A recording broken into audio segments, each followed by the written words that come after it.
During the past 4 months, this committee's impeachment inquiry staff has been assembling information under the committee's direction. Whether or not their president's a crook, well, I'm not a crook. Therefore, I shall resign the presidency effective at noon tomorrow.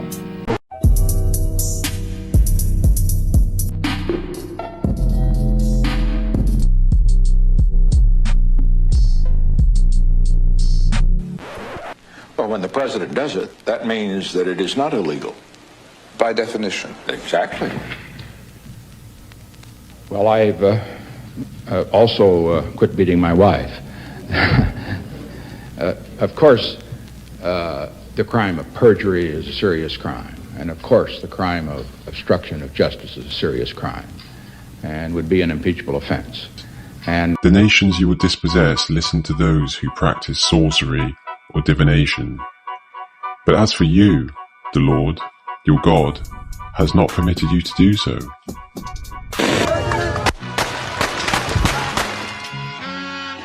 He went on, I would rather see my little girls die now, still believing in God, than have them grow up under communism and one day die no longer believing in God. I believe in an America where the separation of church and state is absolute, where no religious body seeks to impose its will, directly or indirectly, upon the general populace. Perplexed, but not in despair. Persecuted, but not abandoned. Struck down, but not destroyed. We always carry around in our body the death of Jesus, so that the life of Jesus may also be revealed in our body. For we who are alive are always being given over to death for Jesus' sake, so that his life may also be revealed in our mortal body. So then, death is at work in us, but life is at work in you. It's a firm policy not to capitulate to terrorists. You see, North secretly sold missiles to a harmless country called Iran that would always be a grateful ally. Then he gave the profits to the Contras. Genius!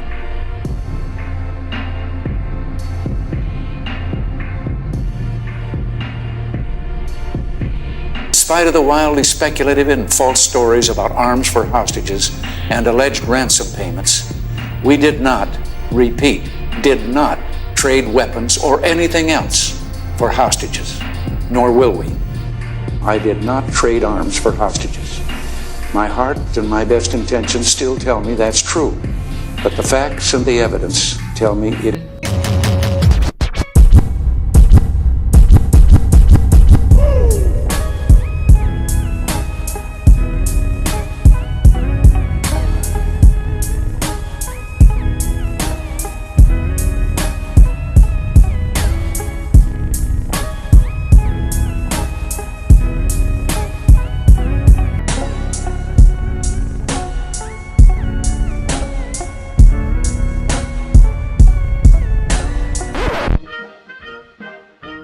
In a televised address, President Dean planned to inform Americans of his first 90 days in office. However, 6 seconds into the broadcast, the audio cut out and remained absent for the remainder of the speech. Although anti-Dean groups claimed responsibility and took pride in the sabotage, many civilians claimed that it benefited the president. The silent broadcast highlighted President Dean's sincere facial expressions and lively disposition. Ironically, President Dean's popularity grew after the technical difficulty, and film director Stanley Kubrick went on to call the broadcast the greatest silent film ever made, and went on to become the highest-rated TV show on television after the conclusion of Star Trek in 1967.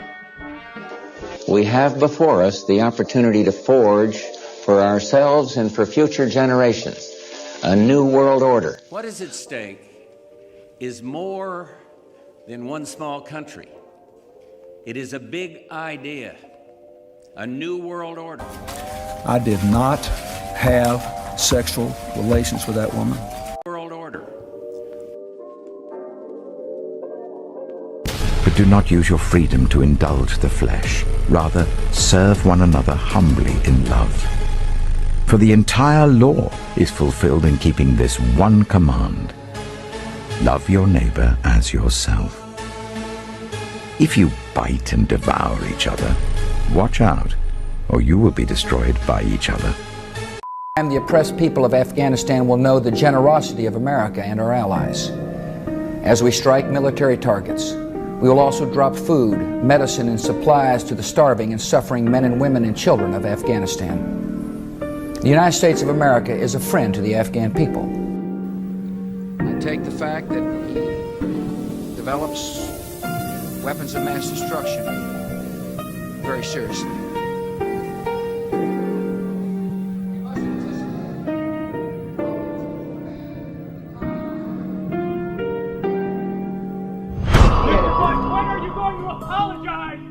Million Iraqis that are dead because you lied! You lied about weapons of mass destruction!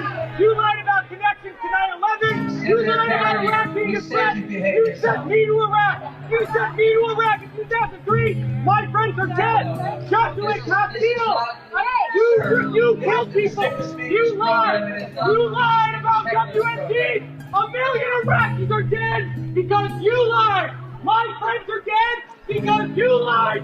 You need to apologize! Apologize! Lays out a framework for the withdrawal of American forces in Iraq.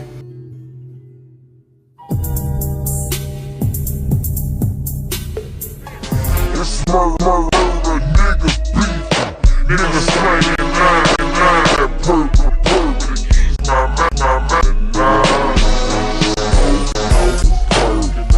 ease my mind.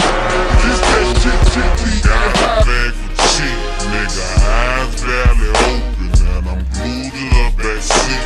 Boosie took another hit and then he back. It's murder, nigga. We're going to grow our economy. We're going to make our country more secure. We'll strengthen our families.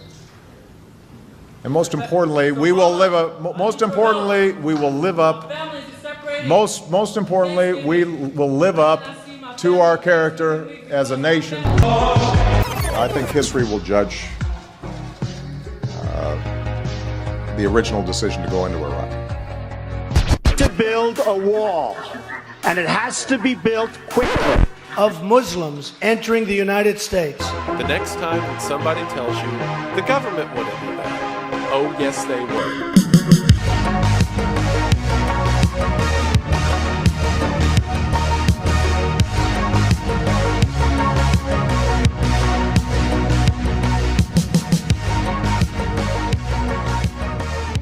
And remember, kids.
In 2012, the United Nations made a grim prediction that by 2020, the Gaza Strip would become unlivable. 7 years later, with the turn of a new decade, where is Gaza now?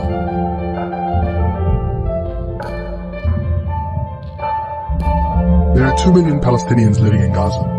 They've been living under military siege for more than 12 years. Access to land, sea, and air are tightly controlled by Israel and Egypt, which means people living here can't work, travel, or trade outside of Gaza without Israel's permission, which is denied for all but the most vital humanitarian needs. As a result, unemployment rates are as high as 47%, with more than half the population living under the poverty line. For these Palestinians, it's a situation that is only getting worse.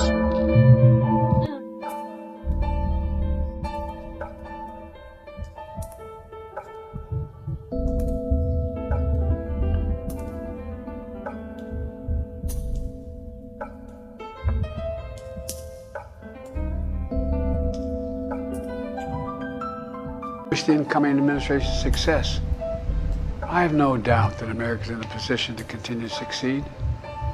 This is a dangerous concentration, and that's a dangerous concentration of power in the hands of a very few ultra-wealthy people.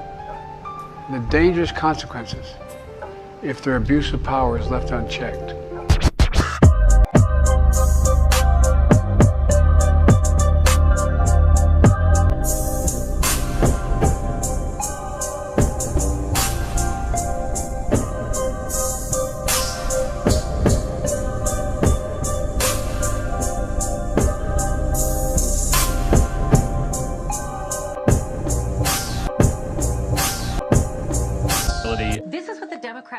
Republican opponent who is leading them by a lot in the polls.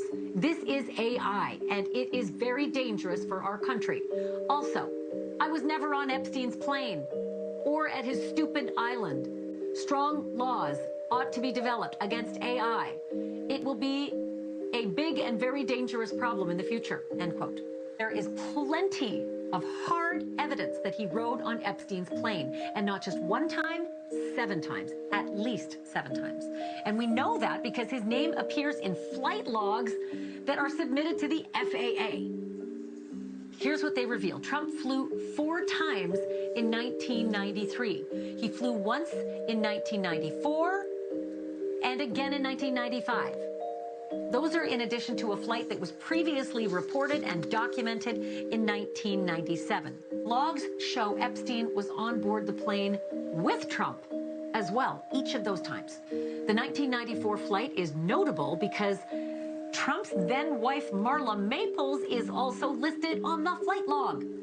And according to those logs, they decided to bring along their then-infant daughter, Tiffany Trump, as well as the family's nanny. They are all on the log.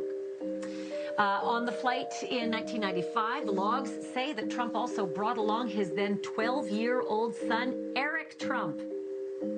So, again, these are documents that are submitted to the FAA. These are not just claims. It says Ivana Trump once used the term rape in a court deposition to describe a sexual encounter with Trump. Reports Ivana Trump alleged during divorce proceedings that then-husband Donald Trump had her. Is it too hot, do you think? It's hot. It's pretty hot. Is it too hot? I don't know. And frankly, I was dating a lot of people, and I was dating the most beautiful people in the world, and I got tired of it all of a sudden. I got tired. Woman, let's see, I don't know who, it's Marla. You say Marla's in this photo? That's Marla, yeah, that's my wife. Which woman are you pointing to? No. Here.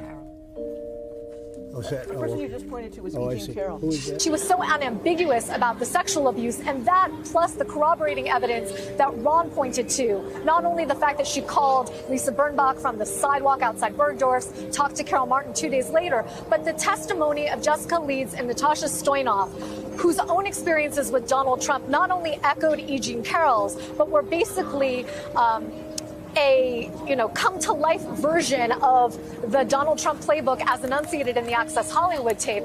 I think that that's partially what helped get this jury over the line on the sexual abuse count. No, she was down in Palm Beach.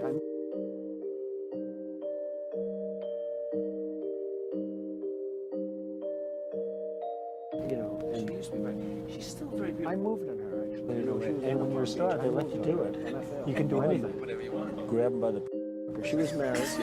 I could do anything. And I moved on her very heavily. In fact, I took her out furniture shopping. She wanted to get some furniture. I said, I'll show you where they have some nice furniture. She was married. And all of a sudden, I see her. She's not.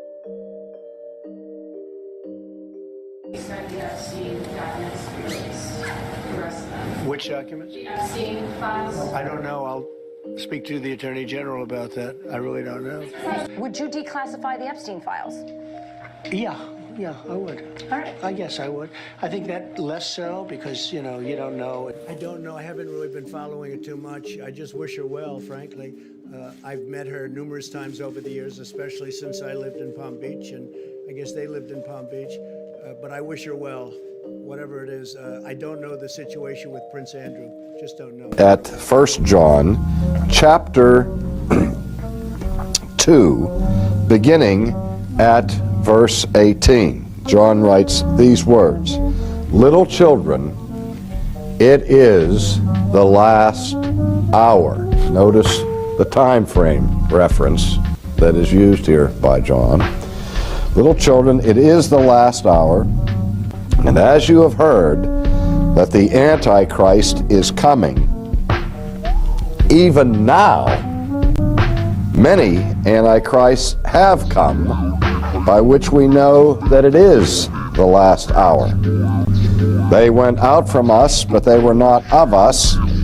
For if they had been of us, they would have continued with us. But they went out that they might be made manifest that none of them were of us." Chapter 4, beginning at verse 1, John gives us more information where he says, "Beloved, do not believe every spirit, but test the spirits whether they are of God, because many false prophets have gone out into the world. By this you know the Spirit of God. Every spirit that confesses that Jesus Christ has come in the flesh is of God. And every spirit that does not confess that Jesus Christ has come in the flesh is not of God. And this is the spirit of Antichrist, which you heard was coming and is now already in the world."